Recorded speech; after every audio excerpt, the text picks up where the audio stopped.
Eventually, someone lifts the boards. You stumble, wobbly and grateful, your legs tingling with freedom. The villagers clap politely, or perhaps just relieved the public entertainment has ended. You step forward, brushing off dirt, slightly bruised, profoundly tired, but strangely calm. The stocks, you realize, are more than punishment. They are a very rigid lesson in humility, patience, and the unexpected ability to find calm in chaos. You survive. Your toes are sore, your pride is battered, and yet you're still upright. And as you stagger away, you can't help but feel a tiny, sleepy respect for medieval inventiveness. They knew how to make people uncomfortable, and they did it thoroughly. You wake to the sensation of cold iron pressing against your face. Something heavy, cruelly crafted, and very uncomfortable is strapped across your head, pinching in ways you didn't know possible. Congratulations. You've been gifted the Scold's Bridle, a medieval invention designed to make your tongue utterly useless. Yes, this is medieval justice at its most creatively humiliating. A metal muzzle for anyone accused of talking too much, or possibly for anyone unlucky enough to be near the wrong gossip. At first you try to speak. Hello? Can anyone hear me? Your words are muffled, swallowed by spikes and iron bars, each bite of metal a reminder that discretion is no longer optional. You realize that the Scold's Bridle is both functional and theatrical. It keeps you silent while simultaneously turning your face into a small, horrifying monument to public judgment. You hear the crowd's laughter, feel their judgment, and wonder if they ever invented kindness. Spoiler, they didn't. Not yet. The straps around your head are tight enough to make you constantly aware of your cheeks, your jaw, and the very back of your tongue.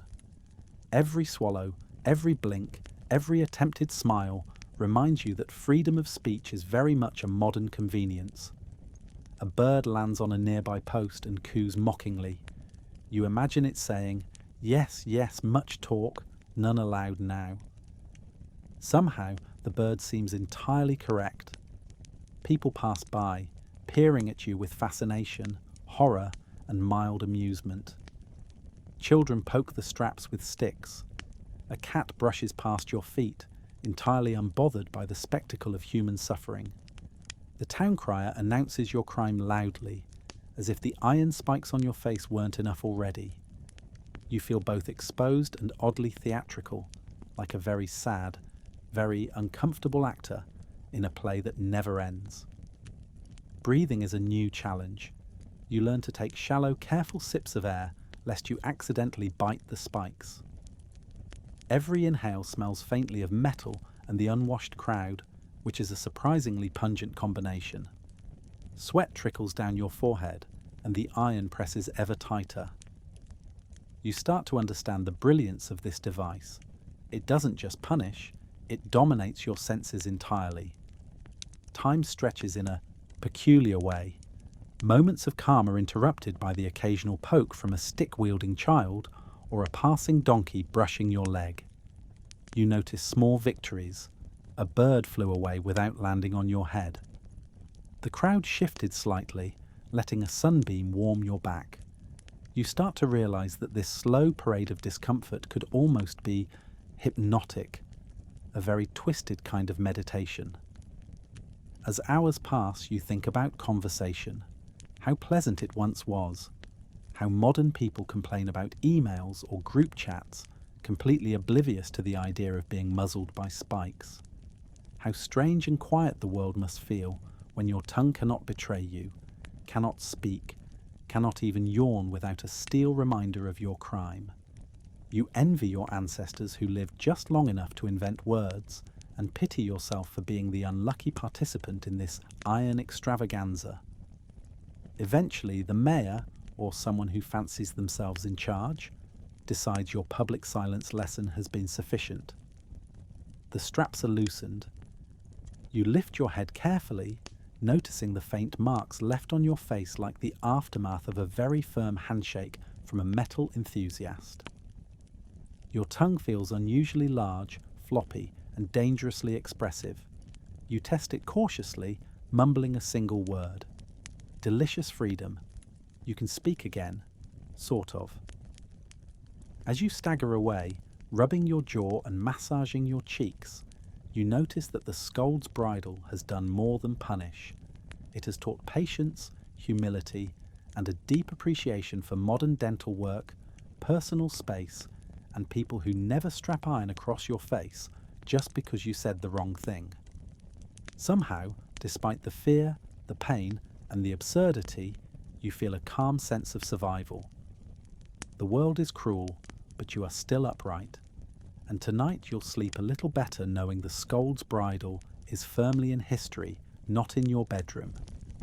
You wake to the sensation of wooden beams pressing against your back and limbs.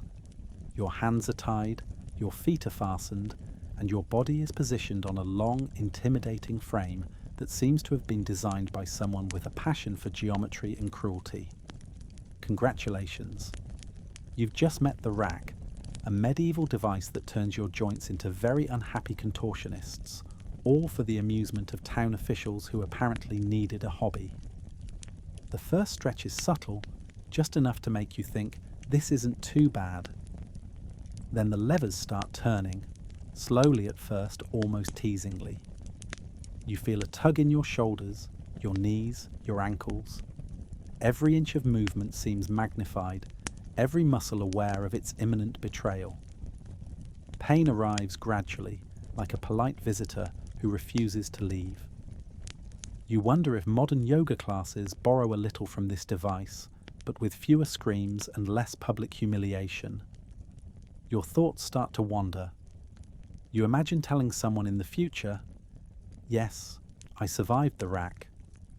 They would probably nod politely, sipping tea, while you try to explain that it's less like a stretching machine and more like an orchestra of medieval torture devices, each string finely tuned to your discomfort.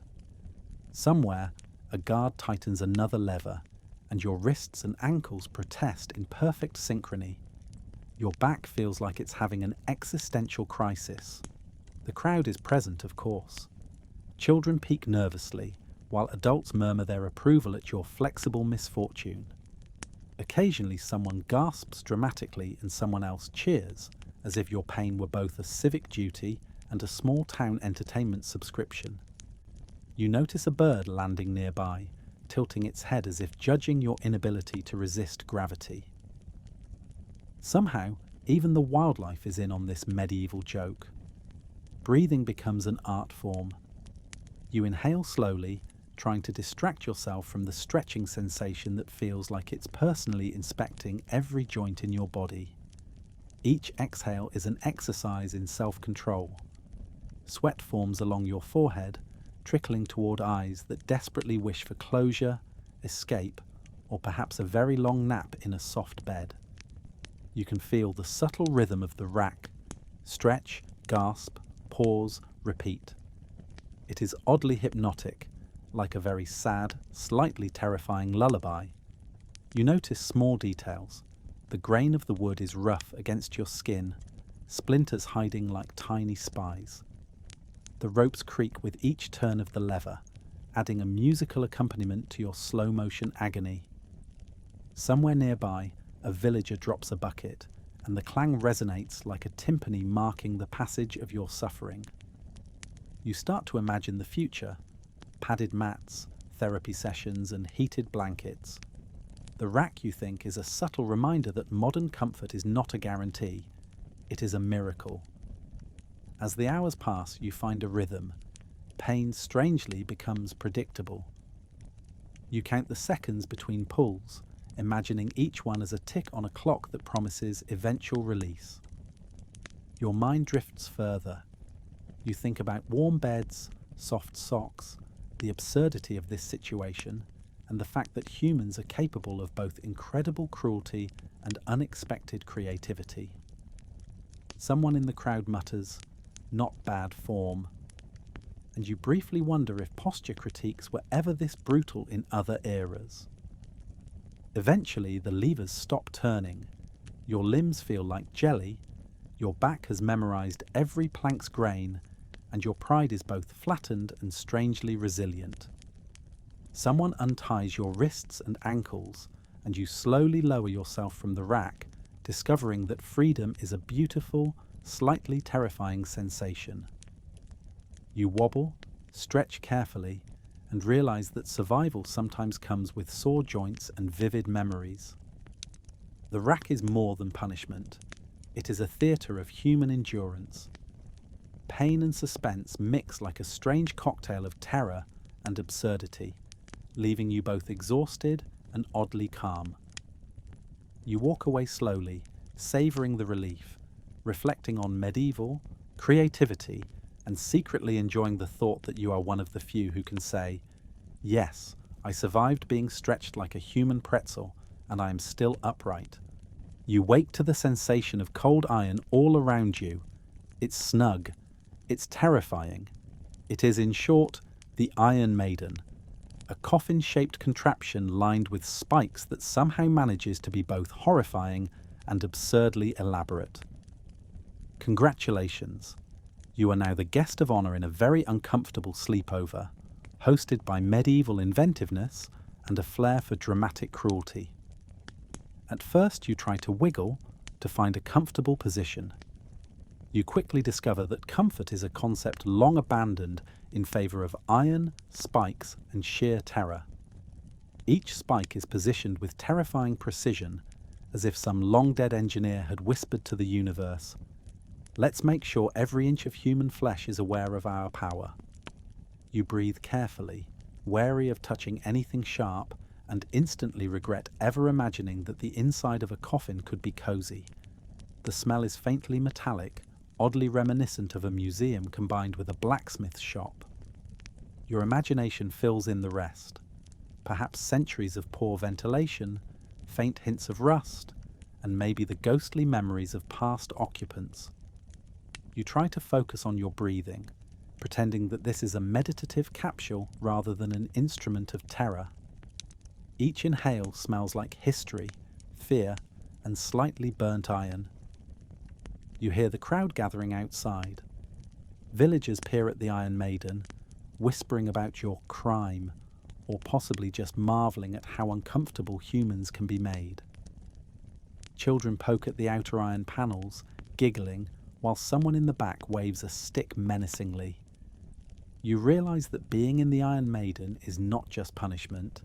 It's a stage performance, a lesson in patience, endurance, and very carefully executed theatrical horror. Movement is minimal. You discover that even the slightest twitch brings an alarming proximity to the spikes, which seem to reach towards you like tiny metal fingers of judgment. Breathing becomes both a relief and a careful negotiation with gravity. You imagine modern conveniences, beds with soft sheets, blankets that don't try to pierce your skin, and doors that open without requiring an act of courage. The Iron Maiden offers none of these. Time stretches. Seconds feel like minutes, minutes like hours. You start to notice small details, the slight unevenness in the iron plates, the subtle warmth from the sun hitting the outer metal, and the way shadows crawl along the spikes like tiny predators.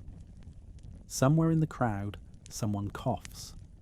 The sound echoes inside the iron coffin in a way that makes you question the acoustics of torture devices. Somehow, even that is oddly hypnotic, a rhythm of horror and fascination that keeps your mind moving while your body remains trapped. You think about past occupants of the Iron Maiden. Were they anxious? Calm? Both? You imagine their thoughts as faint whispers guiding you. Do not panic. Just breathe. Appreciate small mercies like the absence of real blood right now. You focus on these imaginary voices, letting them lull you into a surreal, almost sleepy state. Pain is present but distant. Fear is present but oddly abstract. The sun begins to dip lower, casting long shadows across the square. You hear the mayor, or someone equally officious, announce that your lesson is complete. Slowly the doors creak open. Freedom is immediate, confusing, and slightly miraculous. You step out, stretch cautiously, and notice that your back, sides, and pride have survived with minor injuries and major memories.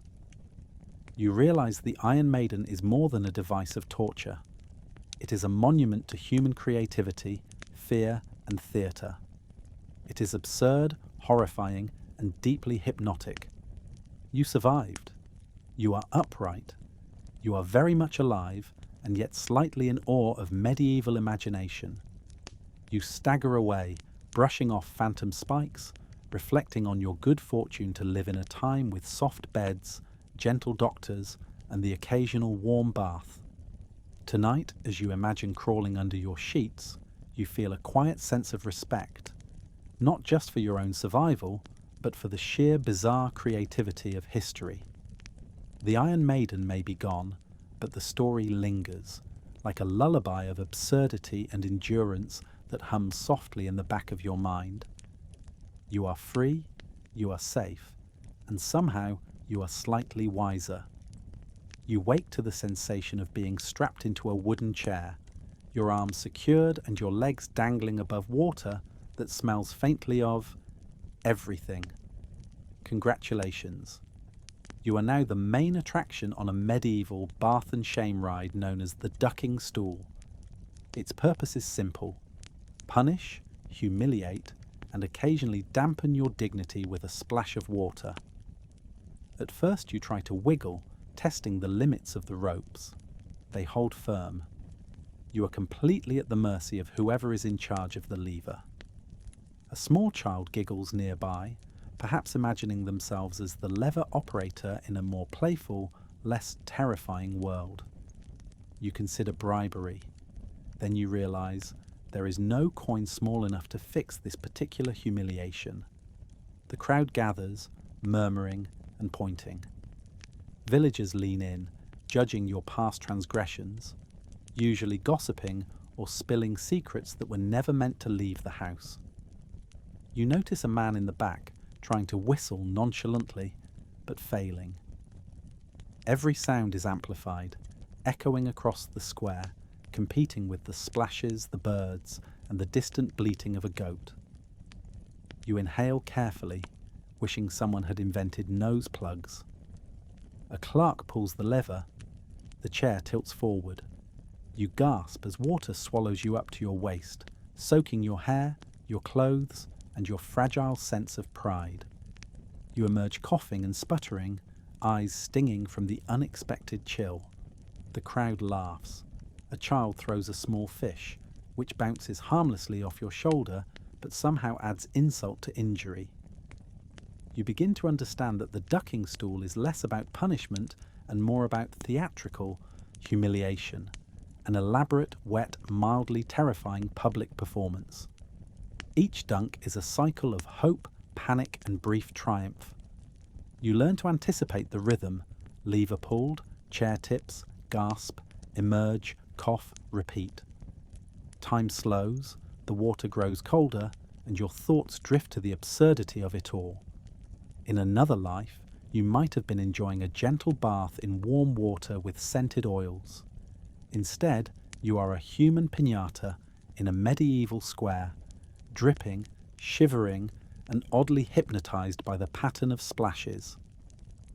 You start noticing details you hadn't before: the way the wooden chair creaks with every tilt, the ripples across the pond where your dignity floats, the shocked expression of a goose that wasn't expecting a new aquatic performer. The air is thick with anticipation, wet wool, and the faint scent of roasted turnips from a nearby vendor. Somehow the chaos is soothing, a strange lullaby composed of water, wooden hinges, and public judgment. Your mind wanders further. You consider modern baths, indoor plumbing, and showers where no one is judging your minor indiscretions. You imagine sinking slowly into warm water, the absence of levers, ropes, and mocking townspeople. You almost drift off into a surreal, sleepy fantasy where medieval justice is replaced by gentle self-care and nobody ever throws fish at your shoulder. hours, or what feels like hours, pass. You discover that small victories are possible. A dunk misses you by a fraction of an inch, a child accidentally trips, or a bird decides to perch nearby instead of landing on your head. You realize you can survive this. Slowly, the novelty of humiliation gives way to endurance. You breathe deeply, feeling the water cool your flushed cheeks, and find a strange rhythm in the repetitive splashing, like a bizarre, watery meditation. Eventually, the session ends. Someone releases the lever for the final time, and you step off the stool, wet, shivering, and a little wiser. You wobble toward a pile of straw to dry off, reflecting on the strange elegance of medieval creativity. The ducking stool is more than punishment. It's theatre, absurdity, and endurance wrapped together in wet, wooden perfection. As you finally sit, exhausted but upright, you feel a gentle calm. The crowd disperses, the water settles, and the world resumes its normal rhythm. And as you imagine crawling into a warm bed tonight, dry and safe, you whisper a small, private thank you to modern plumbing, closed doors, and the idea that sometimes the strangest punishments are best left in history books. You wake to the sensation of wood pressing firmly against your back, your limbs spread like an unwilling starfish. Congratulations. You have just become the centerpiece of the breaking wheel, a medieval device designed to combine dramatic flair with excruciatingly slow, organized pain. It's less roller coaster and more lesson in gravity and human endurance, and somehow you are its main attraction. At first you try to move, a twitch of your hand, a wiggle of your leg. The ropes and straps hold firm. You are pinned, exposed, and oddly theatrical, like a tragic marionette in a very dark puppet show. The crowd gathers, whispering judgments, tossing pebbles, and occasionally cheering. Children lean in, fascinated, as if your limbs are part of an interactive science exhibit demonstrating anatomy under stress. The executioner approaches, tools in hand, with a deliberate calm that is almost soothing. If you ignore the slight gleam of enthusiasm in his eyes, he adjusts your arms, checks the wheel, and prepares for the first strike. You notice the detail. The craftsmanship of the wheel is impeccable, the ropes taut, the wood surprisingly smooth, except where it is meant to hurt. This is medieval engineering applied to discomfort with horrifying precision. Pain arrives gradually, a strike here, a twist there, and you discover that the breaking wheel is not just about force, it's about timing, rhythm, and strategic joint abuse. Each movement is accompanied by a creak of wood, a murmur from the crowd, and the faint cawing of birds overhead. Somehow, even nature seems invested in your slow-motion agony. You attempt to focus on breathing, a shallow inhale, a careful exhale. You notice the wind brushing across your face, carrying the sense of hay, smoke, and distant roasting meat. Each inhalation is a reminder that life continues, even in the most absurdly painful situations. You think about modern life, comfortable chairs, padded floors, and yoga classes that promise flexibility without permanent joint trauma. The contrast is staggering. Time stretches infinitely. Seconds blend into minutes, minutes into what feels like hours. You start counting in your head, a rhythm of endurance. 1, 2, 3. Breathe. Each strike of the wheel is predictable now, oddly hypnotic. The crowd begins to fade into background noise, replaced by the internal soundtrack of your own survival instincts. You reflect on human creativity. Medieval justice was not content with simple punishment. It wanted a spectacle, a performance, and a lesson in patience. Small victories emerge. You learn to anticipate the wheel's movement, adjusting your breathing and tensing muscles where necessary. You notice a bird perched nearby, tilting its head as if silently judging your predicament. You feel a strange connection. Both of you are observers of the human condition, though one has the luxury of flight. You start imagining freedom, soft beds, and a world where ropes and wood do not dictate your comfort. Eventually, the strikes stop. The executioner steps back, and you are left hanging, aching, exhausted, but very much alive.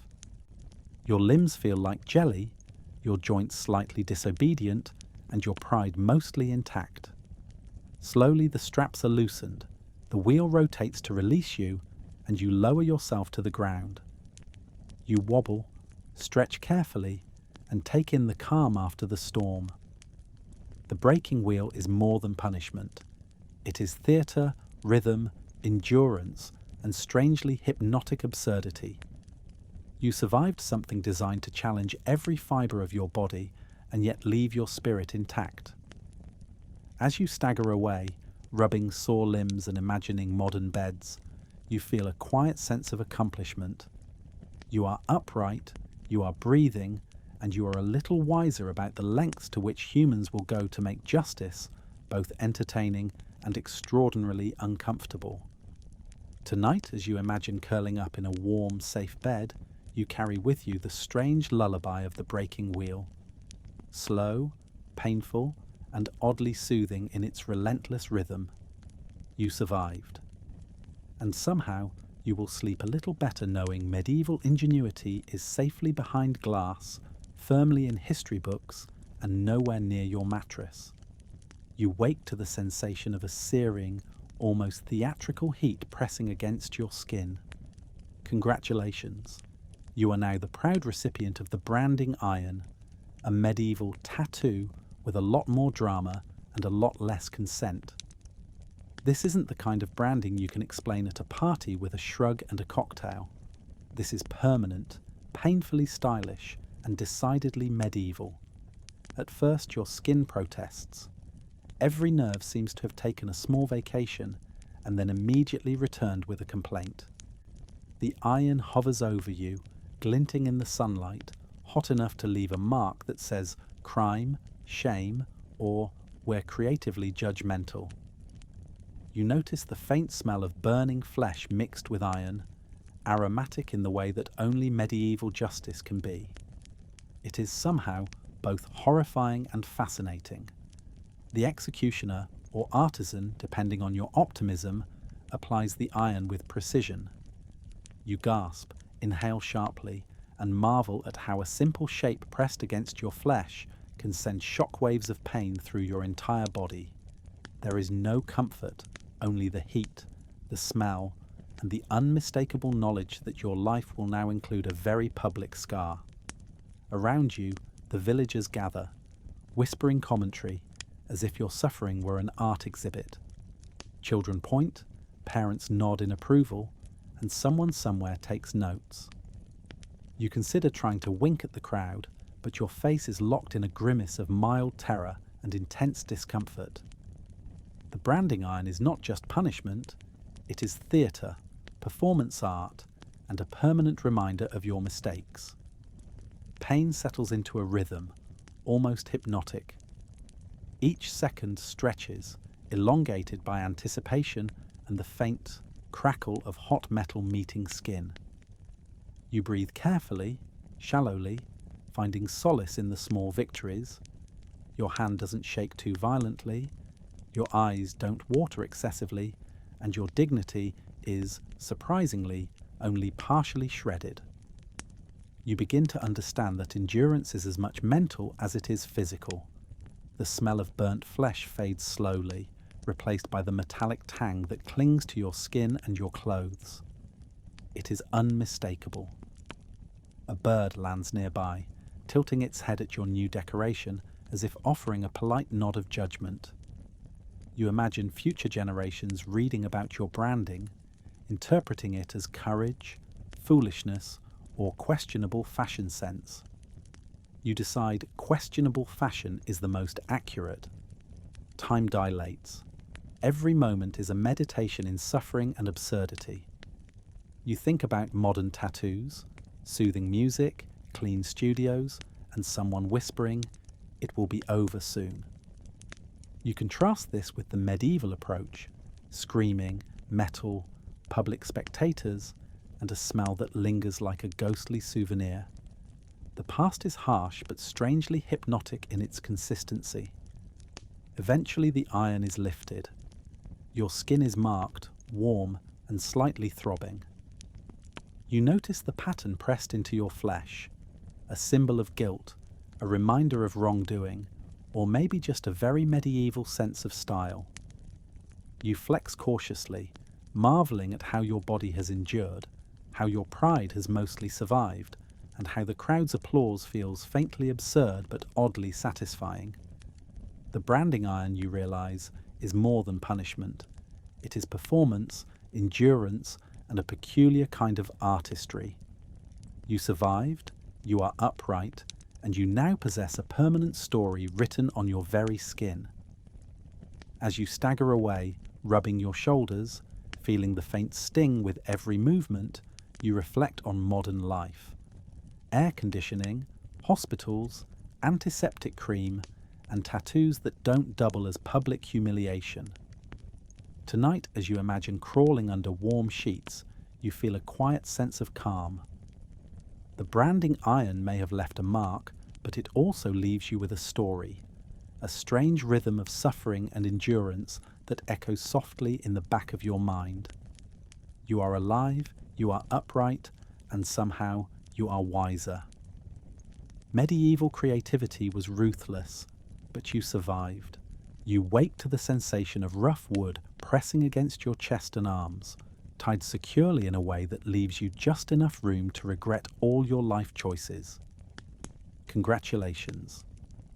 You are now the main attraction at the whipping post, a medieval institution designed to combine punishment, spectacle, and a very firm sense of humility. Think of it as a very slow, very painful introduction to what we now call personal accountability, only with more public judgment and less lotion. At first you hope the executioner is new, inexperienced, or perhaps just very bad at their job. You wiggle experimentally, testing the ropes. They hold firm. Your body is pinned in a position that feels like someone invented torture specifically to ruin your posture. You notice the crowd gathering, children pointing, adults whispering, and one particularly judgmental man adjusting his hat as if your punishment were a fashion show. The first lash lands. You gasp. The pain radiates like a very firm reminder that your decisions have consequences. There is no slow build, no gentle warning.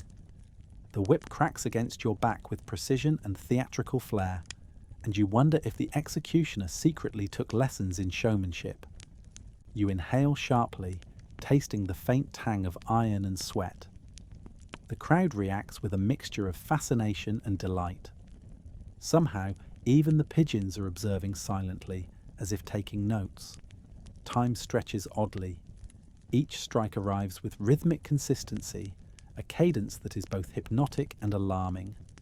Your muscles tense in anticipation, your breath shallow and careful. You notice small details: the grain of the wood under your chest, the way sunlight glints off the whip, the subtle sway of the crowd reacting in unison. Pain begins to fade into a strange meditation, a rhythm of survival, observation, and internal dialogue. You think about modern life: padded gyms, yoga classes, massage therapy, perhaps a gentle pat on the back after a minor mistake.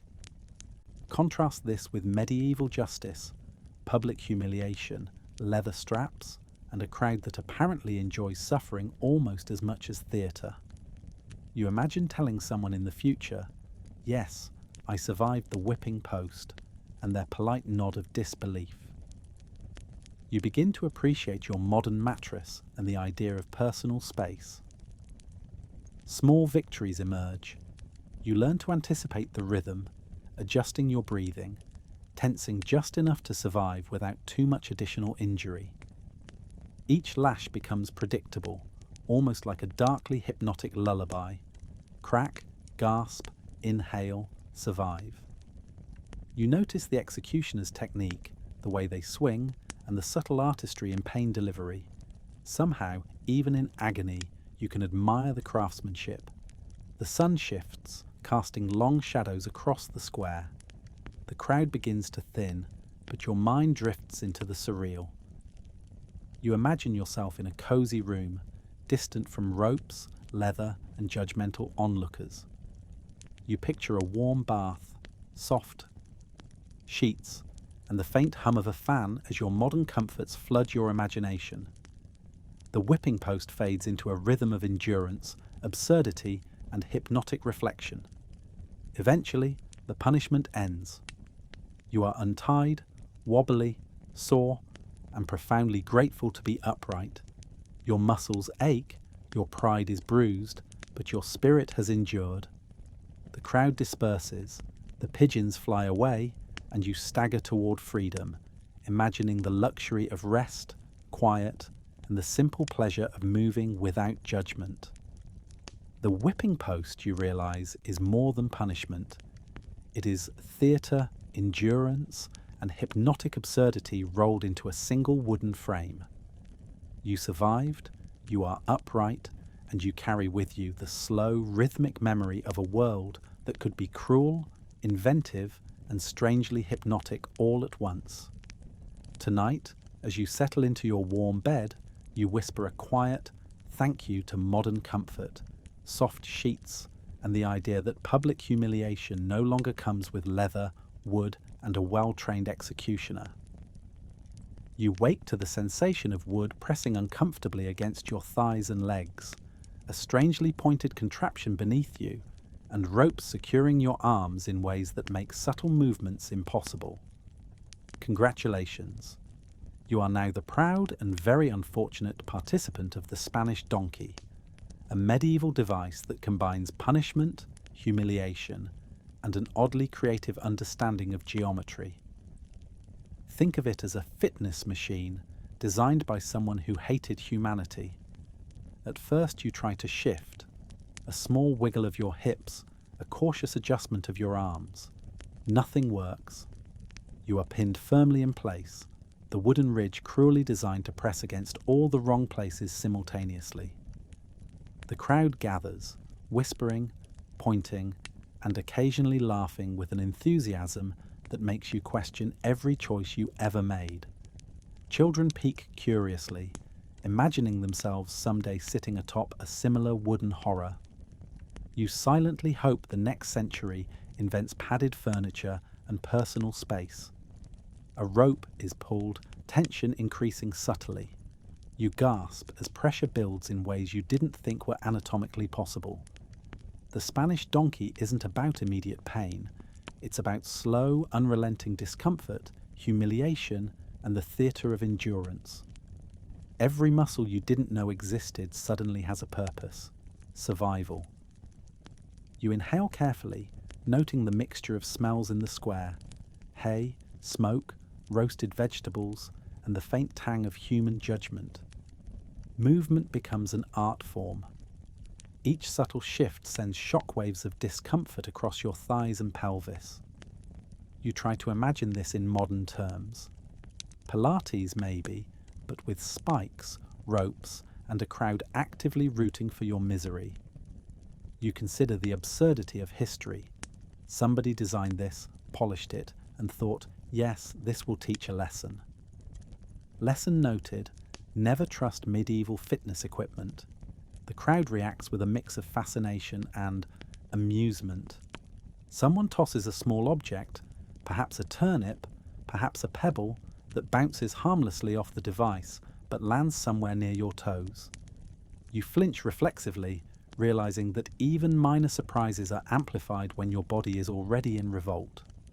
A dog sniffs nearby, sniffing what it likely thinks is a very strange piece of furniture, and you almost laugh, if only to remind yourself you are still alive. Time stretches in an almost surreal way. Seconds feel like minutes, minutes like hours. Your mind wanders to warm baths, padded chairs, and the luxury of choosing how much pressure your body endures at any given moment. You imagine telling someone centuries later, Yes, I survived the Spanish donkey and the polite nod of disbelief that will inevitably follow. Somehow, humour sneaks in, weaving between pain, shock, and the absurdity of public spectacle.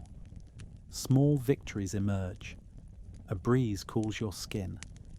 The lever that applies tension is released slightly.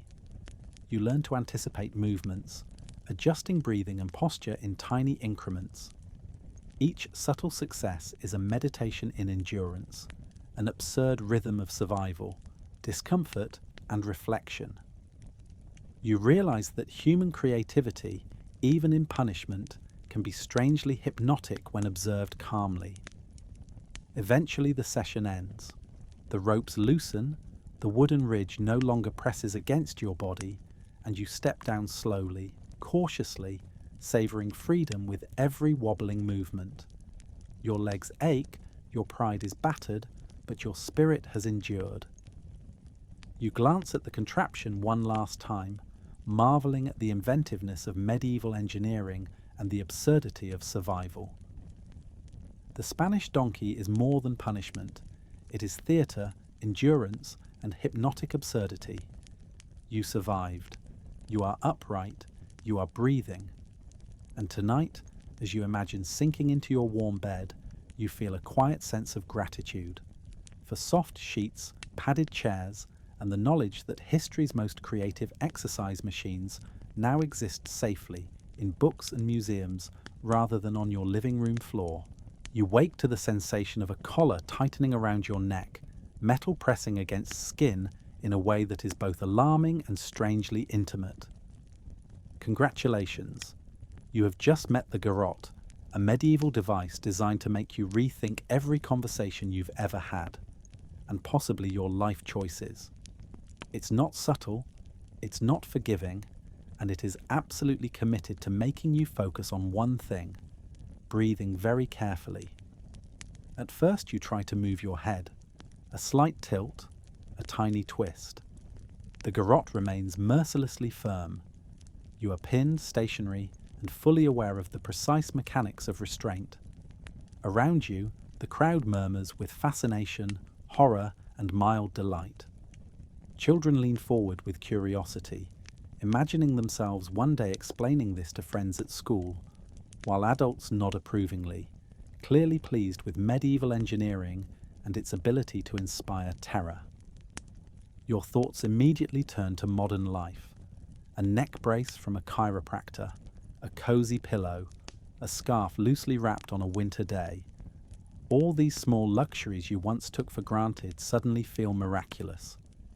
Here, the garrote is an unyielding teacher, reminding you of how precious simple freedom of movement really is. Every small breath becomes a conscious act of survival. The executioner, or the person who gets to operate the tightening mechanism, approaches, their hands steady and confident. You notice the detail: the wood polish smooth, the metal cold and efficient, the lever precisely engineered to limit wiggle room to zero. Every component screams, "Yes, this will make you uncomfortable." You inhale carefully, tasting the metallic tang of history mixed with the subtle aroma of straw and sweat from the onlookers. Time stretches. Every second becomes a meditation in discomfort. Your neck muscles tighten, your jaw aches slightly from holding your mouth open or closed, depending on your strategy, and your mind starts wandering to thoughts of pillows, soft blankets, and beds that don't actively conspire against your anatomy. You imagine telling someone centuries from now, "Yes, I survived the garrote," and their polite nod is almost worth the lingering terror. The crowd is oddly hypnotic. Murmurs, whispers, and small gasps become the background music of your endurance. A bird perches nearby, tilting its head as if to judge your posture. You almost appreciate its presence. It is calm, unaffected, and entirely free to leave at any moment. You, in contrast, are fixed, bound, and forced to appreciate the absurd artistry of restraint. Small victories appear: a slight adjustment in breathing, a tiny relaxation in your shoulders, a moment of mental clarity. You learn to anticipate the garrote's movements, to align your body and mind to a rhythm that balances discomfort with survival. Pain and terror fade slightly into focus and observation, becoming almost meditative in their persistence. Eventually, the lever is released. Freedom floods your senses. You stretch cautiously, marveling at the sensation of unrestricted neck movement. Your muscles protest mildly. Your heart is still racing, but your pride, surprisingly, is intact. The garrote is no longer a looming presence, but a memory, a strange, rhythmic lullaby of tightness, tension, and endurance. The garrote, you realize, is more than punishment. It is theatre, a test of patience, and a strangely hypnotic meditation on control, both of your body and your thoughts. You survived, you are upright, and you can once again breathe freely, appreciating every modern comfort you once took for granted. Tonight, as you imagine curling up in bed, you carry with you the absurd, hypnotic rhythm of medieval ingenuity, relentless, theatrical, and somehow oddly calming once it's behind you. You wake to the sensation of pressure building in a way that feels almost impossibly focused. Congratulations. You are now the proud owner of a thumbscrew, a medieval invention designed to make you reconsider every decision that led to your thumbs, and perhaps your life being in this exact position. It's tiny, it's precise, and it is extremely committed to making you rethink how much you enjoy your fingers. At first you try to move your hands, a wiggle here, a twitch there. The thumbscrew remains perfectly rigid, clamping your digits with mechanical enthusiasm. You are pinned, restricted, and acutely aware of the pressure radiating up your wrists. Around you, villagers gather, murmuring in fascination and delight. Children point with excitement, imagining their future careers as either inventors of small torture devices or, more realistically, spectators of other people's minor catastrophes. You attempt to think about modern life, typing on a keyboard, flipping a page, scrolling on a phone. All activities you once performed effortlessly now feel like luxuries beyond comprehension. You inhale carefully, savouring the idea of gripping something without fear of immediate, crushing pain. The thumbscrew is less about spectacle and more about intimacy, a very small, very precise, and very uncomfortable conversation between human ingenuity and your thumbs. The operator, with hands steady and precise, begins to twist. At first, the pressure is almost teasing. You feel the screws tighten incrementally, each turn a calculated reminder that your thumbs are very, very unprepared for this kind of attention. Pain radiates outward, not just in your thumbs, but up your fingers, into your hands, and even into your forearms as your nerves shout in protest. The crowd gasps collectively, as if their fascination amplifies your suffering. Time becomes strange. Seconds stretch, elongated by anticipation, tension, and the faint metallic scent of machinery rubbing against skin.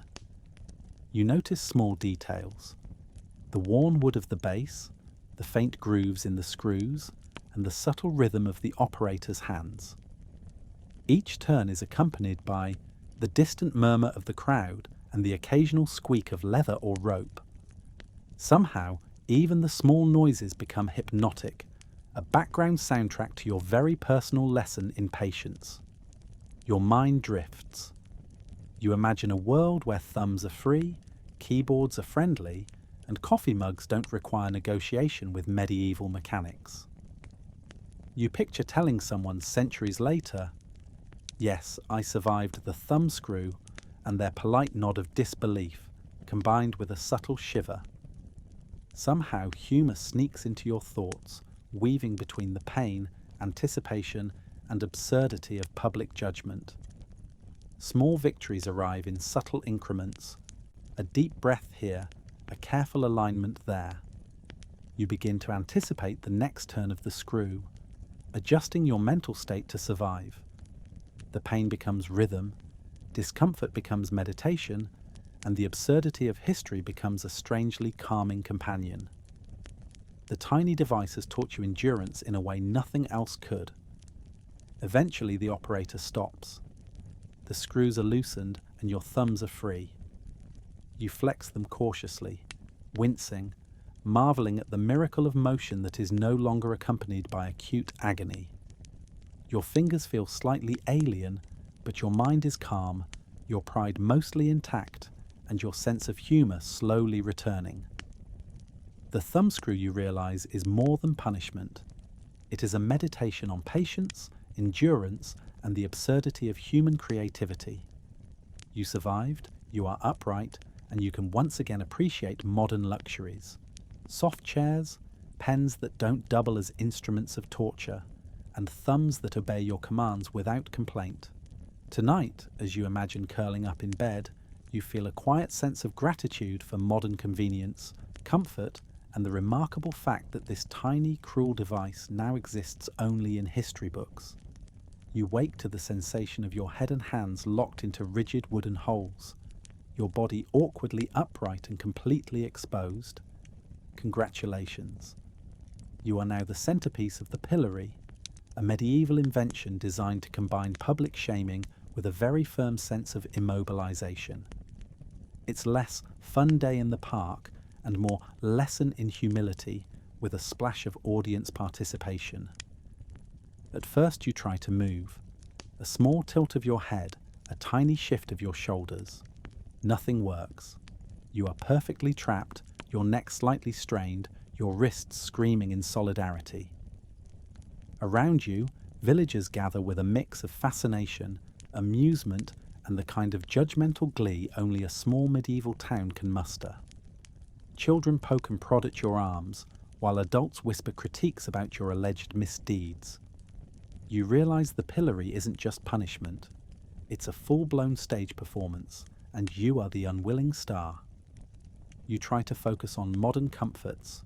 A soft chair, a warm room, air conditioning, a keyboard to absent-mindedly type on without judgment. All luxuries that seem miraculous in comparison. Now, your head and hands are the main props in a tableau of public humiliation, a reminder that personal space was apparently a very modern invention. The crowd gets involved. Rotten vegetables appear, tossed with alarming precision. A small tomato lands on your shoulder with a squelch. A turnip narrowly misses your head. You inhale sharply, tasting the faint tang of sour produce mixed with the persistent aroma of medieval town life. Wood smoke, hay, and faintly suspicious ale.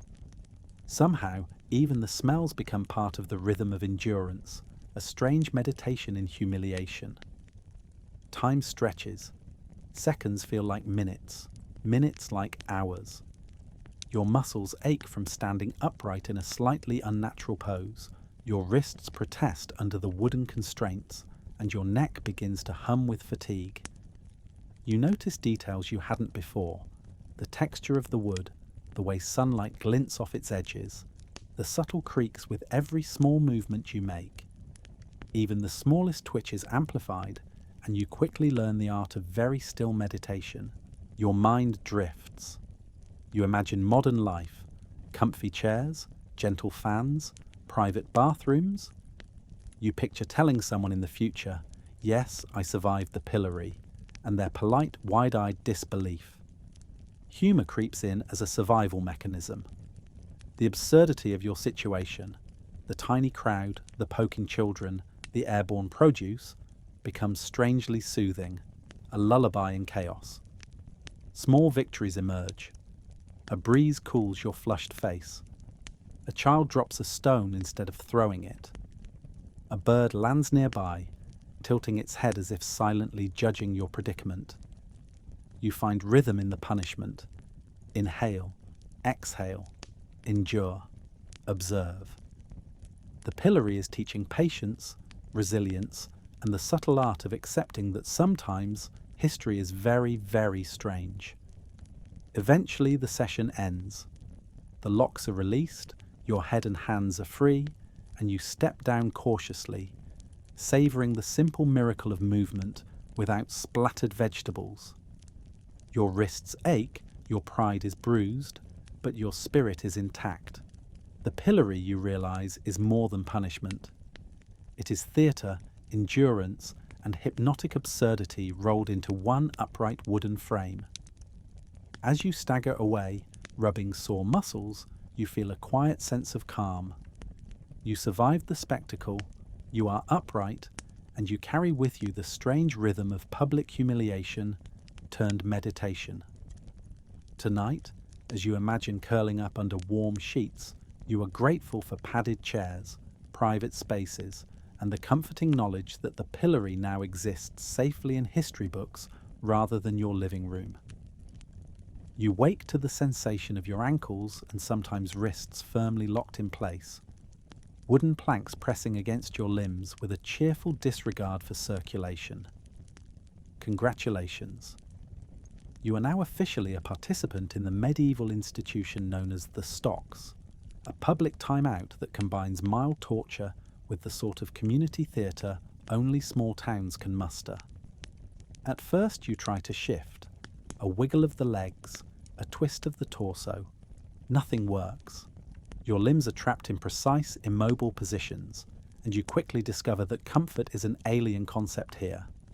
Around you, villagers gather, some with curiosity, others with gleeful judgment. Children poke your shins experimentally, while adults murmur critiques of your alleged crimes. You realise the Stocks aren't just punishment, they're a public spectacle designed to humiliate, inconvenience, and teach patience in equal measure. You attempt to imagine modern life. A comfy chair, air conditioning, freedom of movement, even slippers. All luxuries you once took for granted. Now, you are a living monument to medieval discipline, your toes and possibly fingers locked in place while the world silently judges your missteps. You inhale carefully, savouring the idea that someday people will not throw food at you, or even worse things entirely. The crowd gets involved, of course. Rotten vegetables, small stones, and the occasional half-rotten apples sail through the air, landing near you with alarming accuracy. You flinch, realizing that even minor surprises are amplified when your body is immobilized. The smell is potent: earth, hay, and faintly rancid produce. Somehow, these sensory details become part of a rhythm, a strange lullaby of endurance and subtle chaos. Time slows. Each second stretches indefinitely as your muscles ache from being held in unnatural positions. Your back stiffens, your legs start to tingle, and your pride is quietly muttering complaints in your head. You notice small details: the texture of the wood, the sunlight reflecting off the stock's edges, the gentle sway of the crowd as they laugh or whisper. You begin to develop a meditative focus, concentrating on the rhythm of life passing by, unbothered by your predicament. Your mind drifts. You imagine telling a future friend, "Yes, I survived the Stocks," and their polite disbelief. You think about the absurdity of history, people designing uncomfortable furniture as punishment, crowds delighting in minor discomfort, and the bizarre ways communities enforced social norms. Humour, as always, sneaks in, softening the edges of pain and embarrassment. Small victories emerge. A breeze cools your legs, a child drops their half-rotten apple, or a passerby offers a small, sympathetic smile. You learn to find rhythm in the punishment. Inhale, exhale, endure, observe. The Stocks, you realise, are less about pain and more about endurance, patience, and the quiet art of letting the world pass by while trapped in wooden restraint. Eventually, someone releases the locks. Freedom floods your senses. You stretch carefully, marvelling at the simple miracle of unrestricted movement.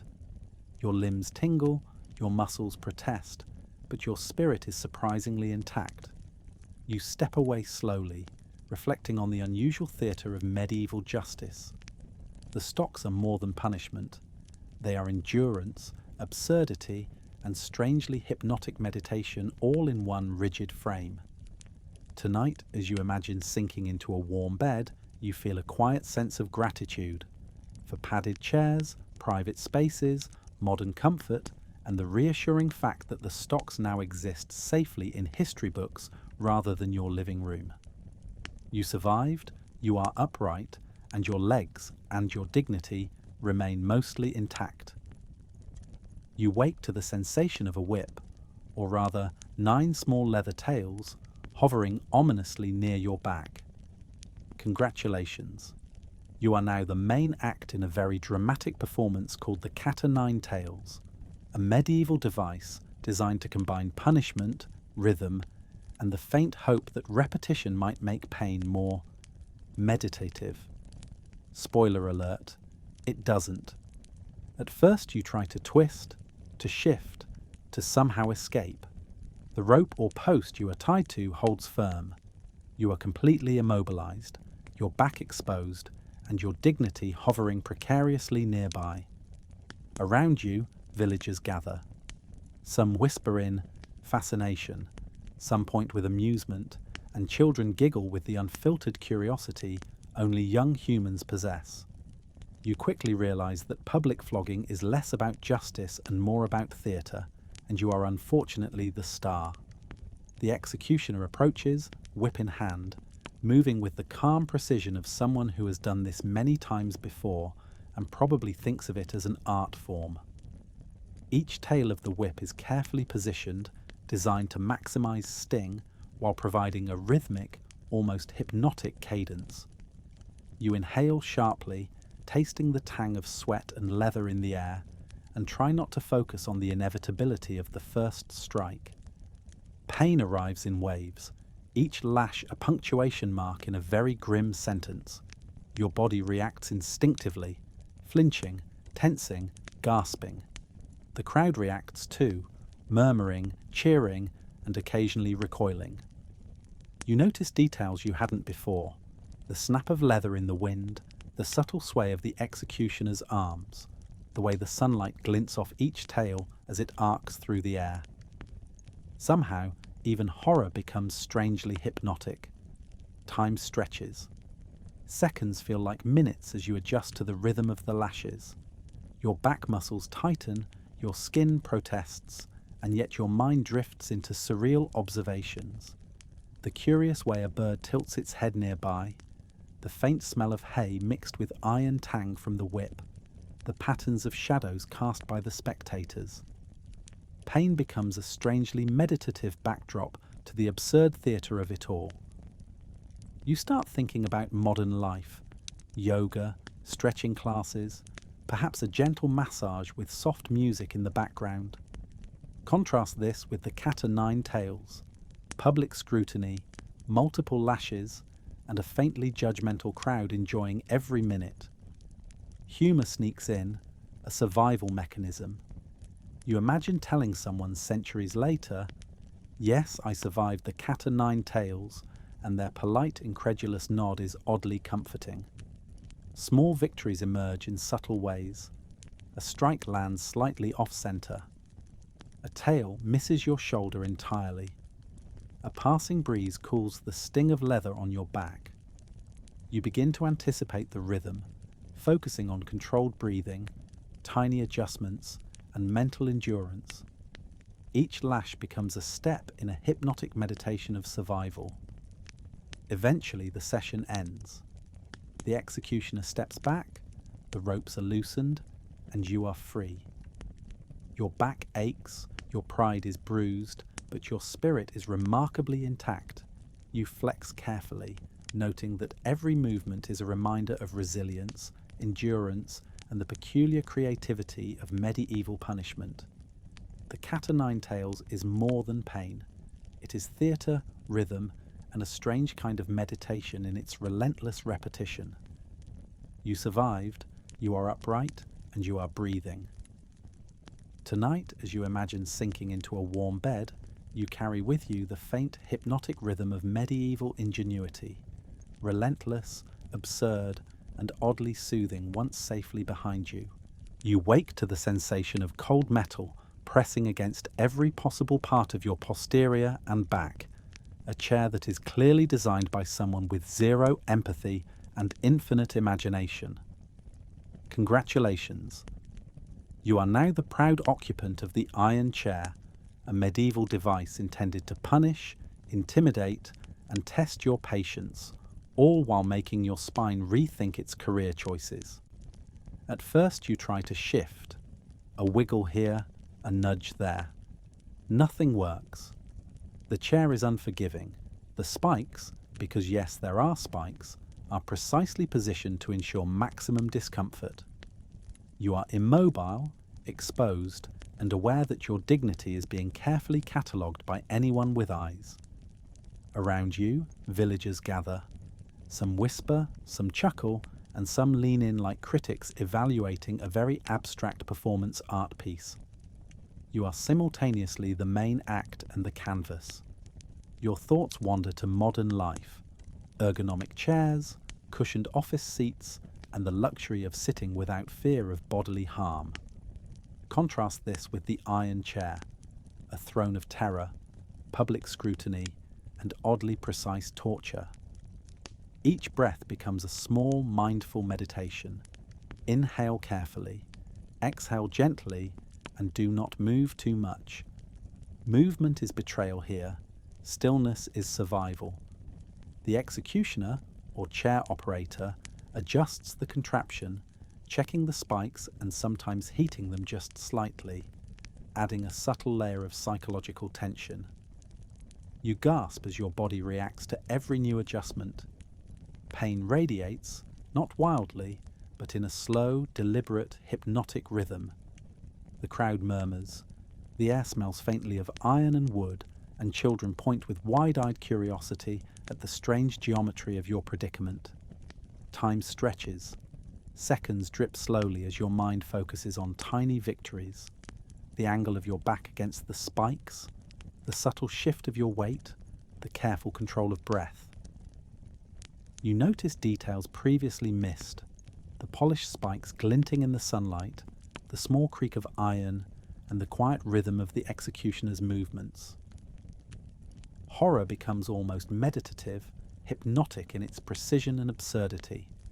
You start to imagine modern comforts, padded seats, soft cushions, gentle music, perhaps even meditation classes. Contrast that with the iron chair, spikes, cold metal, and public observation. Humour sneaks in as a survival mechanism. You imagine recounting this centuries later. Yes, I survived the iron chair, and receiving a polite, incredulous nod. Somehow, even that imagined moment soothes you.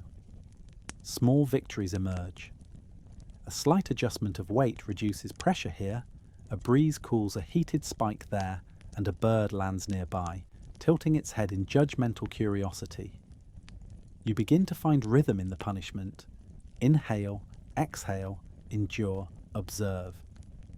The iron chair teaches endurance, patience, and a peculiar sense of acceptance. Pain becomes meditation, humiliation becomes theatre. Eventually the session ends. The spikes no longer press into your body and freedom floods your senses. You stretch gingerly, wincing slightly but marvelling at the simple miracle of unrestricted seating. Your posterior protests, your back aches, but your spirit is intact. The iron chair is more than punishment. It is theatre, endurance, and hypnotic absurdity all in one metallic frame. Tonight, as you imagine curling into a soft, warm bed, you feel gratitude for padded chairs, private spaces, and the modern knowledge that human creativity, while relentless and absurd, is now safely contained in history books. You survived the iron chair, and that in itself is a quiet victory of perspective over medieval ingenuity. You wake to the sensation of tiny claws and teeth, or the ominous suggestion of them hovering near your body, accompanied by the faint, unsettling scent of fur, hay, and something distinctly metallic. Congratulations. You are now part of the infamous rat torture, a medieval method designed to test patience, endurance, and your relationship with small furry mammals that don't exactly understand personal boundaries. At first you try to wiggle, shift, or otherwise escape. The contraption, whether a cage, basket, or iron framework, is firm, confining your body in a way that makes subtle movement impossible.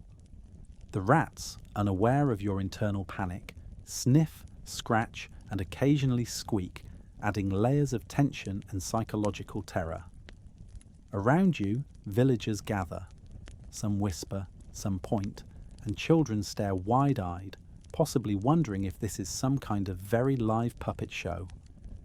You try to focus on modern life, comfy beds, clean floors, and the comforting knowledge that rodents typically stay in their own houses. Contrast this with medieval ingenuity. Rats, metal cages, and a carefully calculated psychological experience designed to make you wish you'd been born a fish instead. Every shallow breath is a small victory. You inhale carefully, savouring the faint freedom of mental imagination, even when physical freedom is nil. The operator approaches, checking the mechanism, ensuring the rats have just enough mobility to add suspense. You notice small details, the glint of cage bars, the faint twitch of whiskers, the rhythm of tiny claws against metal or wood. Somehow, even the terror becomes hypnotic. The rats themselves are oddly meditative, performing a small ballet of chaos around your immobilized form, unaware of the absurdity of the human drama. Time stretches. Seconds feel like minutes as your mind adapts to the rhythm of paw taps and the occasional squeak. Pain may not yet have arrived, but anxiety does, flowing slowly, unpredictably, and with a strange, hypnotic quality. You think about the absurdity of history, humans designing contraptions that transform rodents into instruments of suspense. Humour creeps in, your mind finding absurd angles. Perhaps the rats are mildly offended by their new jobs. Perhaps they are judging your posture. Small victories emerge. A rat wanders harmlessly across your shoulder instead of biting. A breeze cools your skin. You focus on controlled breathing, learning to anticipate tiny movements and to find calm amid chaos. Pain becomes rhythm, anxiety becomes meditation, and absurdity becomes a strangely comforting companion. You begin to appreciate your modern comforts with a new intensity: locked doors, pest control, and floors that don't move independently. Eventually, the session ends. The cage is lifted, the rats released, and your body stretches gingerly, tingling from immobility and lingering psychological tension. Freedom floods your senses. You are upright, you are breathing, and you are improbably alive. The rats scamper away, leaving behind only faint traces of fur and a strangely hypnotic memory. Rat torture, you realize, is more than punishment. It is theatre, psychological endurance, and meditative absurdity in one cleverly designed package. You survived, you are upright, and your mind slowly settles into calm. Tonight, as you imagine sinking into a warm bed, you feel gratitude for rodent-free rooms, modern comfort, and the fact that human creativity, though relentless and bizarre, is now safely contained in history books rather than your bedroom. You survived rat torture, and that alone feels like a triumph of perspective over medieval ingenuity. You wake to the sensation of cold wood against your limbs, straps securing your arms and legs in a way that makes you immediately question every life decision. Congratulations! You are now on the breaking wheel, a medieval contraption designed to combine punishment, spectacle, and a very, very intense lesson in flexibility, or lack thereof. Think of it as a gym class designed by someone with a grudge and a flair for drama. At first you try to move, a small wiggle here, a tiny stretch there. Nothing works. Your limbs are strapped firmly, spread in ways your muscles were never designed to endure. The crowd gathers, whispering, pointing, and occasionally cheering. Children gape, fascinated by the geometry of human suffering, while adults nod approvingly, as if impressed by the creativity of medieval engineering. You quickly understand that this is less about punishment and more about theatre. You attempt to focus on modern life, yoga classes, padded mats, gentle stretching, and soft music. Contrast this with the breaking wheel, rigid wood, immobile limbs, and public scrutiny. Every breath becomes deliberate. You inhale carefully, exhale slowly, and mentally prepare for a rhythm of endurance. Movement is betrayal. Stillness is survival. The executioner approaches, assessing the tension in the straps and the alignment of your limbs.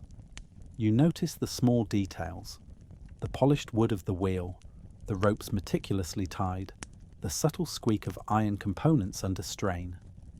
Each adjustment is precise, calculated, and entirely devoted to maximizing discomfort while maintaining a curious kind of balance. The crowd murmurs, the sun glints off the contraption, and you begin to find a hypnotic rhythm in observation and anticipation. Time stretches. Seconds drip slowly as your mind begins to wander. You imagine modern comforts, soft beds, padded yoga mats, gentle stretching, and the luxury of control over your own body. Humour sneaks in as a survival tactic. You imagine telling someone centuries later, "Yes, I survived the breaking wheel," and their polite incredulity offers a faint, calming reassurance. Small victories emerge. A slight breeze cools your skin. A strap loosens just enough to ease pressure. You learn to anticipate the rhythm of the contraption, subtly adjusting your breathing and posture to survive.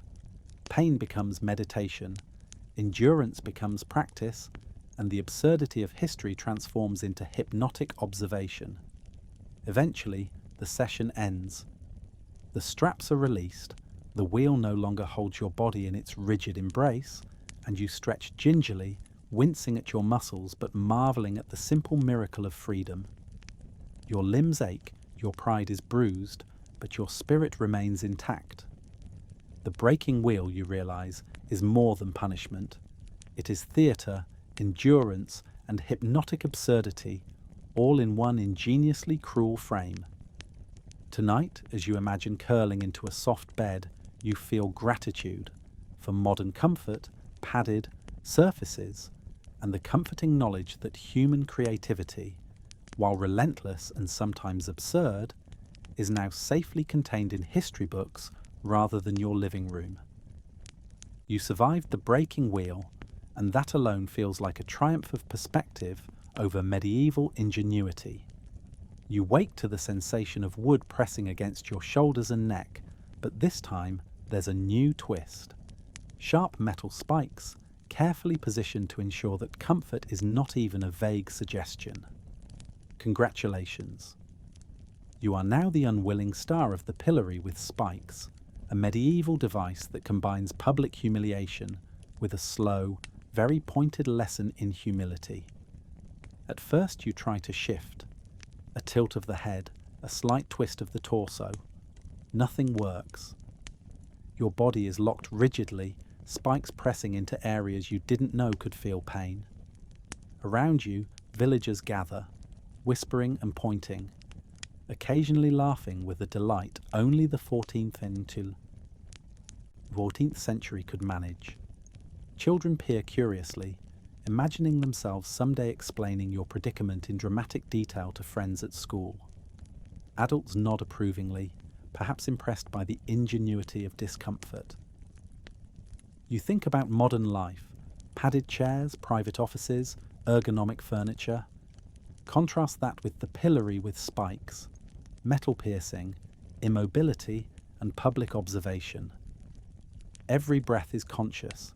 Every micro-adjustment could be catastrophic. You inhale carefully, savouring the thought that someday you'll return to a world where furniture doesn't actively plot against you. The crowd participates enthusiastically. Rotten vegetables, small stones, and other medieval projectiles occasionally land near you, amplifying the psychological thrill. You flinch at each near miss, acutely aware that the spikes make even minor movement a delicate negotiation. The smell is pungent: wood, iron, hay, and a faint whiff of medieval fear. Somehow these sensory details begin to blend into a strange rhythm, a slow hypnotic meditation of observation and endurance. Time stretches. Seconds feel like minutes. Muscles ache from being frozen in unnatural positions. Your neck, shoulders, and back protest, yet your mind drifts into small, absurd observations. The glint of metal spikes in sunlight, the subtle creak of the wooden frame, the murmurs of the crowd providing a strangely rhythmic background. Pain becomes a strange meditation, discomfort a lullaby, and humiliation a hypnotic theatre. Your mind wanders to modern comforts: soft chairs, plush beds, and furniture that doesn't conspire against you. Humour sneaks in, a survival mechanism, imagining telling someone centuries later, "Yes, I survived the pillory with spikes," and receiving the polite, incredulous nod of disbelief. Somehow, even imagining that moment soothes the tension of your body. Small victories emerge. A breeze cools your face. A passerby steps lightly and no projectile strikes. You begin to find rhythm in your immobility. Inhale, exhale, endure, observe. The pillory with spikes teaches patience, endurance, and the subtle art of accepting that history can be very, very strange. Eventually the session ends. The locks release, the spikes no longer press into your shoulders, and freedom floods your senses. You stretch gingerly, wincing slightly but marveling at the simple miracle of unrestricted movement. Your muscles ache, your pride is bruised, but your spirit remains intact. The pillory with spikes is more than punishment. It is theatre, endurance, and hypnotic absurdity, all rolled into a single cruelly designed frame. Tonight, as you imagine sinking into a warm, cushioned bed, you feel gratitude for padded chairs, private spaces, and the knowledge that human creativity, while relentless, bizarre, and sometimes cruel, is now safely contained in history books. You survived the pillory with spikes, and that alone feels like a quiet triumph of perspective over medieval ingenuity. You wake to the sensation of metal pressing around your body, the air already uncomfortably warm, and an unmistakable sense that someone designed this contraption to combine confinement, noise, and extreme heat. Congratulations. You are now inside the Brazen Bull, a medieval device that turns punishment into a horrifyingly theatrical performance. Imagine a sauna, but one designed entirely for public spectacle and maximum suffering. At first you try to move, twist, shift, wiggle, anything to get a little relief. The metal is rigid, confining your body perfectly. Around you spectators gather. Some whisper in fascination, some point in delight, and children gape, likely thinking this is the world's strangest musical instrument. Adults nod approvingly, as if impressed by the ingenuity of combining heat, confinement, and audience participation. You are now both prisoner and performance. You think about modern life, hot showers, saunas with soft benches, climate control, and the luxury of choosing your own discomfort. Contrast that with the Brazen Bull, a metal coffin of heat, immobility, and sound amplification. Every breath is deliberate, every movement is calculated. You inhale carefully, savouring the tiny joys of air that isn't being heated to near-lethal temperatures. The operator approaches, sealing the door and ensuring the bull is properly closed. The heat intensifies slowly, as if teasing you, while your body begins to protest. Your muscles ache, sweat gathers, and every small sound you make echoes unnervingly through the hollow metal. The crowd murmurs, some cheering, some gasping, their fascination amplifying the psychological intensity of your experience. Time stretches. Seconds drip slowly, each one accentuating the warmth pressing against your skin. Your mind begins to wander. You imagine a modern sauna, relaxing music, soft lighting, towels and herbal infusions. Contrast that with the brazen bull.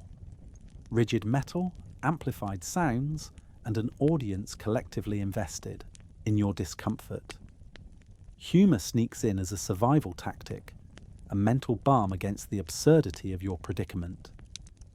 You imagine telling someone centuries later, "Yes, I survived the brazen bull," and the polite, incredulous nod of disbelief is oddly soothing. Small victories emerge. A faint breeze sneaks in under a door. Your breathing finds a rhythm. You focus on tiny movements of posture that ease the worst pressure points. Pain and heat become rhythm. Discomfort becomes meditation, and absurdity becomes a strangely hypnotic companion. You marvel at the strange creativity of medieval inventors, simultaneously horrified and fascinated. Eventually, the session ends. The door is opened, the metal is mercifully removed from your body, and freedom floods your senses. You stretch, marveling at the miracle of unrestricted motion, cool air, and soft flooring beneath your feet. Your body aches, your pride is slightly scorched, but your spirit is intact. The brazen bull is more than punishment. It is theatre, endurance, and hypnotic absurdity rolled into a hollow metal frame. You survived. You are upright, and you are breathing. Tonight, as you imagine curling into a soft, warm bed, you feel gratitude for modern comforts, air conditioning, and the reassuring fact that human creativity, though relentless, bizarre, and sometimes terrifying, is now safely contained in history books. You survived the brazen bull, and that alone is a triumph of perspective over medieval ingenuity.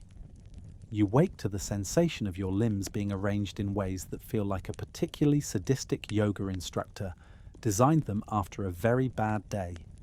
Congratulations. You are now strapped to a variation of the breaking wheel, a device designed to maximize both discomfort and public entertainment. Imagine a gym class, but with wood, iron, and the added bonus of people judging your flexibility. At first, you try to adjust. Wiggle, twist, lift a finger. Nothing works. Your arms and legs are firmly secured in precise, impossible angles. Around you, spectators gather, whispering, pointing, and occasionally laughing with the kind of gleeful fascination only small medieval towns can muster. Children peek, wide-eyed and delighted, while adults nod approvingly, clearly impressed by human ingenuity and cruelty. You are now part of a living sculpture of discomfort. You think about modern life, yoga mats, gentle stretching, padded floors, and the luxury of moving freely. Contrast that with the wheel variation, metal and wood, precise restraints, and public scrutiny. Every breath is deliberate. Every micro-adjustment is a negotiation with physics. You inhale carefully, savouring the thought that someday humans would invent personal space and padded furniture. The operator approaches, testing the tension of ropes and the alignment of limbs. Pain arrives gradually but persistently, radiating through your muscles in a slow, hypnotic rhythm. You notice subtle details: the polished wood, the creak of iron, the murmurs of the crowd. Each squeak and shift becomes a strangely meditative soundtrack to your endurance. Time stretches. Seconds elongate as your mind drifts into surreal observations. You imagine a modern stretch class. Calm music, soft lighting, no audience, and zero spikes. Contrast that with the wheel variation, limbs immobilized, public observation, and a faint scent of sweat, straw, and medieval ingenuity. Humour creeps in, a survival mechanism. Imagining telling someone centuries later, "Yes, I survived this wheel variation," and receiving polite, incredulous nods. Small victories emerge. A breeze cools your tense muscles. A rope loosens slightly, giving just enough relief to remind you that survival is possible. You find rhythm in your predicament. Inhale, exhale, endure, observe. Pain becomes meditation. Humiliation becomes theatre. Every second is a lesson in patience, endurance, and absurdly creative engineering. Eventually the session ends. The restraints release and you stretch gingerly, marveling at the miracle of unrestricted movement. Your muscles ache, your pride is slightly bruised, but your spirit remains intact. The breaking wheel variation is more than punishment. It is theatre, endurance, and hypnotic absurdity, all rolled into a rigid frame. Tonight, as you imagine curling into a soft, warm bed, you feel gratitude for padded floors, personal space, and modern comforts. You survived the wheel variation, and that alone feels like a triumph of perspective over medieval creativity. You are upright, breathing, and slowly letting the rhythm of history fade into calm, safe imagination. You wake to the sensation of a cold iron contraption pressing against your face, straps digging into your head, and a tiny cage clamping over your mouth in a way that leaves little room for comfort or dignity. Congratulations.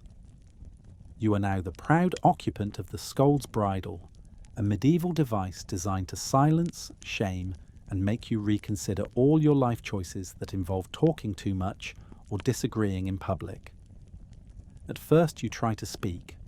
A whisper, a sigh, a tiny squeak. Nothing works. The iron cage prevents it. You are trapped in a world of silent observation, unable to voice protest, humour, or panic. Around you, villagers gather, pointing, whispering, and occasionally chuckling at your newfound muteness. Children lean in, fascinated by this bizarre puppet with metal teeth, while adults nod approvingly, impressed by the ingenuity of controlling speech through discomfort. Your mind drifts to modern life, talking freely, private conversations, Zoom calls without physical restraints, and a general sense of verbal autonomy. Contrast that with the Scold's Bridle: iron, leather, straps, and public observation. Every small breath is deliberate. Every swallow is calculated. You inhale carefully, savouring the thought that someday humans would invent free speech without torture devices. The operator, or the person securing the bridle, adjusts the straps with meticulous precision. The metal presses against your lips, your tongue, and the edges of your face. Pain is subtle but insistent, radiating through your cheeks, jaw, and skull.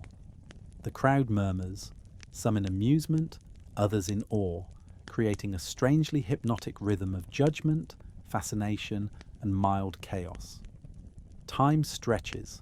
Seconds stretch into minutes.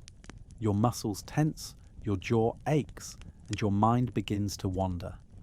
You imagine modern alternatives, speaking freely, soft chairs, gentle conversation, and the absence of tiny iron cages. Humour creeps in, a mental balm against the absurdity of your predicament.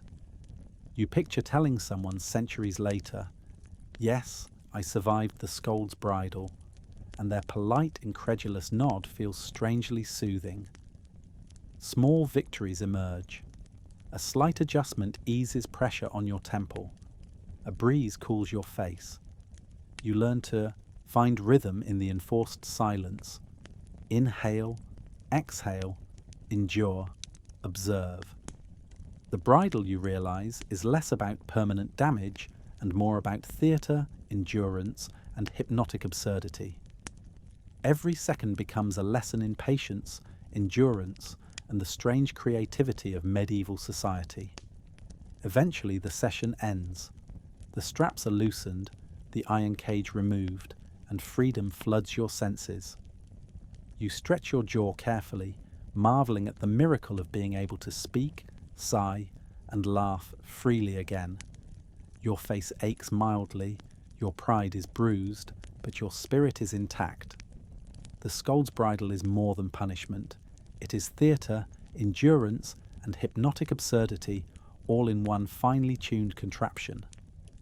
Tonight, as you imagine sinking into a warm bed, you feel gratitude for free speech, padded chairs, modern comfort, and the knowledge that human creativity, though relentless, bizarre, and occasionally cruel, is now safely contained in history books.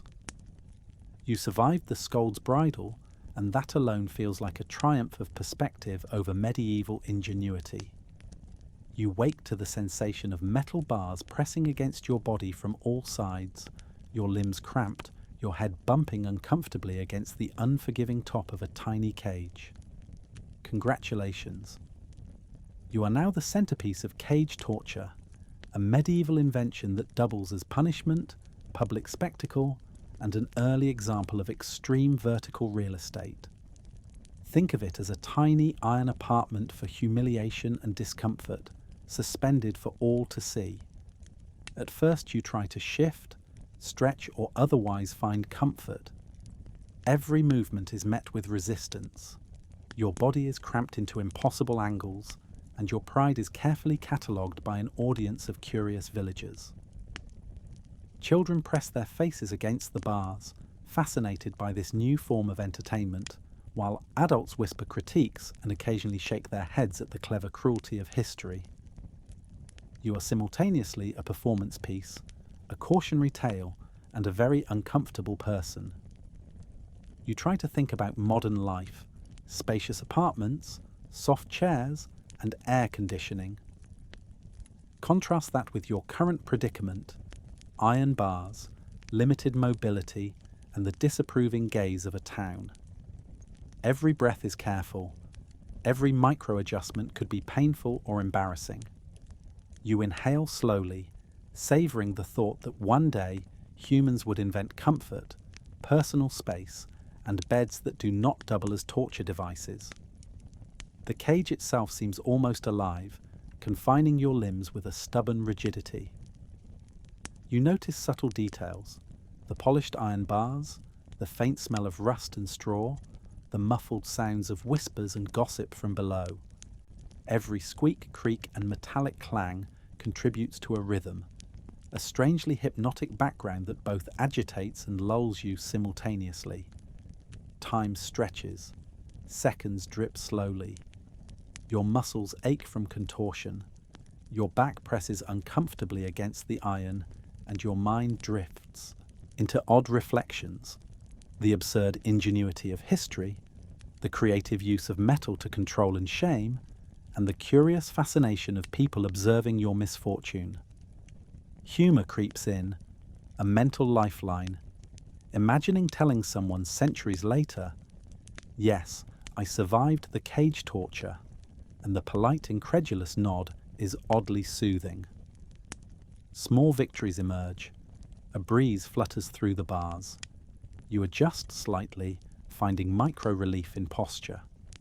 Your mind begins to anticipate the rhythm of your own discomfort. Inhale, exhale, endure, observe. Pain becomes meditation. Humiliation becomes theatre. The cage teaches patience, endurance, and the subtle skill of observing human creativity at its most absurd. Eventually the session ends. The bars swing open and you step out gingerly, marveling at the simple miracle of unrestricted movement. Your muscles ache, your pride is bruised, but your spirit is intact. The cage torture is more than punishment. It is theatre, endurance, and hypnotic absurdity rolled into one iron frame. Tonight, as you imagine sinking into a warm bed, you feel gratitude for modern apartments, padded chairs, and the comforting knowledge that human creativity, though relentless, bizarre, and occasionally cruel, is now safely contained in history books rather than your bedroom.